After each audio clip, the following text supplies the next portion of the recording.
اگر وہ ہمارے ساتھ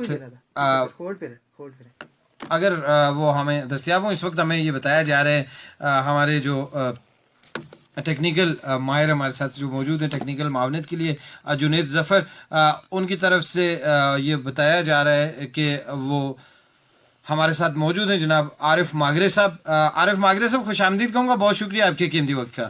بہت شکریہ سر، تھینک یو ویری مچ۔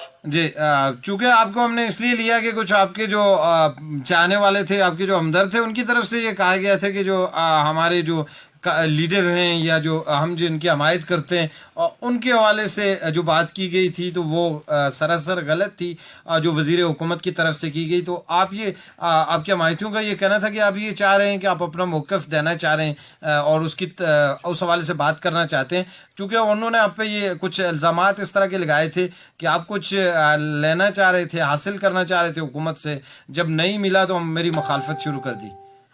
جی سر، بہت شکریہ، بالکل ٹھیک ہے جی۔ انفیکٹ سر، میں نے 2010 میں جب آفٹر ریٹائرمنٹ جی جب یہ پارٹی بنی PMLN، تو اس کو میں نے جوائن کیا۔ تو 2011 کا جو الیکشن تھا وہ بھرپور طریقے سے یعنی میں نے پارٹیسپیٹ کیا، اور 2016 میں بھی اسی طرح۔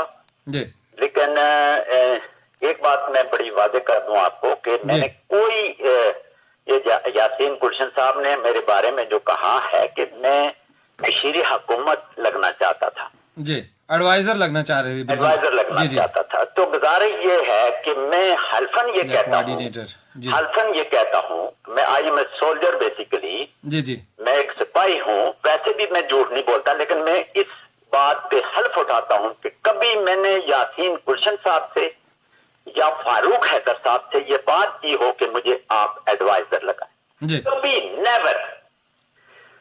لیکن جس دن جو اوتھ ٹیکنگ سیریمنی ہوئی وزیر اعظم کی، آئی واز دیئر، تو وہاں پہ ملاقات ہو گئی۔ تو شام کو منان گور صاحب ہیں، میں شخصیات کا نام اس لیے لوں گا کہ یہ شخصیات یہاں حلقے کی ہیں اور یہ بھی صدارتی مشیر رہے ہیں، ایک بہت بڑا نام ہے۔ تو یہ شام کو ملاقات ہوئی ہماری، تو کہنے لگے کہ ان کو پرائم منسٹر کو مل کے چلتے ہیں۔ میں نے کہا سر وہ تو مل لیا تھا انہوں نے، اوتھ ٹیکنگ میں ہماری تو رسمی ملاقات ہو گئی تھی۔ کہتا نہیں، ان کے گھر چلتے ہیں اور ملاقات کرتے ہیں۔ وہ مجھے لے گئے۔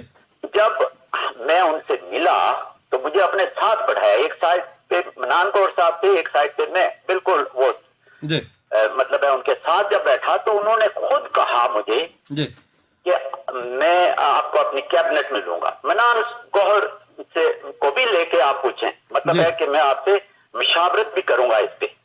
تو ایک وزیر اعظم ایک آرڈنری ورکر سے اگر مشاورت کرتا ہے تو اس کا کیا مطلب ہے؟ تو میں نے کچھ نہیں کہا اس پہ، میں خاموش ہو گیا۔ تو اگر میں نے مشیر، یہ تو خیر ایک مشیر کی بات ختم ہو گئی، میں الفن کہہ دیا کہ کبھی میں نے اپنی زبان سے خود کہا ہو کہ آپ مجھے اس طرح سے کوئی عہدہ دیں یا کچھ، نہ فاروق حیدر کو کہا نہ یاسین گلشن کو کہا۔ ون تھنگ، یاسین گلشن صاحب کا یہ بھی کہنا تھا کہ یہ تو اتنے بے وفا ہیں کہ 2 کروڑ روپیہ انہوں نے قیوم نیازی صاحب سے لیا اور الیکشن سے 2 دن قبل دوسری جماعت کو ووٹ دے دیا۔ سر وہ تو بات یہ ہے کہ 2 کروڑ روپیہ تو میں نے کوئی کیش تو ہم نے لیا نہیں کسی سے۔ قیوم نیازی صاحب تو میرے بھائی ہیں، میرا بڑی ایک ان کے ساتھ ایک خونی رشتہ بھی ہے، شاید آپ کو اس کا بھی یہ بھی آن ریکارڈ میں کرنا چاہتا ہوں، ٹھیک ہے۔ یہ مسلمان ہونے کے ناطے سارے ہی بھائی ہیں۔ روڈ کی بات ہے، انہوں نے کہا ہے کہ ایک روڈ اس کے بھائی کو دی ہے، میرے بھائی نے کسی روڈ کا کوئی ٹھیکہ نہیں لیا۔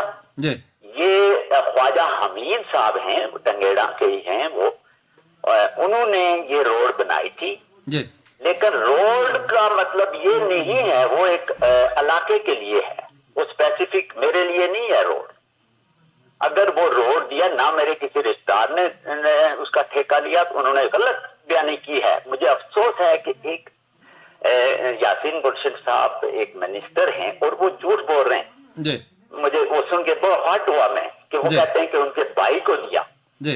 تو بھائی نے کوئی ٹھیکہ، میرے بھائی محمد حسین ماگرے صاحب کے بارے میں بھی انہوں نے ایلیگیشن کہیں، وہ سٹیٹمنٹ آ گئی ہے، وہ جناب میں نے آپ کو فارورڈ بھی کی تھی، وہ انہوں نے کہا کہ انہوں نے جی جی ووٹ نہیں دیا۔ عارف ماگرے صاحب، ہماری چونکہ پروگرام کا وقت ختم ہو گیا، آنے والے پروگرام میں ہم اس کے اوپر آپ سے دوبارہ بات کریں گے۔ بہت شکریہ آپ کے قیمتی وقت کا ہمارے ساتھ موجود